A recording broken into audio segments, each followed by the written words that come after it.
You think you're the exception. You're not. You're losing because you think you're better than the people winning. This is illusory superiority. Your ego is rewriting your failures.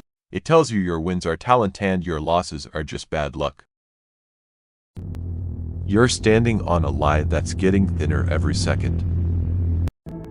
You can't fix a mistake you refuse to see, so you keep repeating it.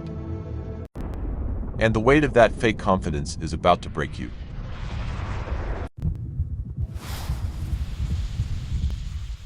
This is where the fall begins. Good.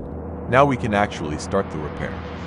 Admit the error, shed the ego, take the ground back.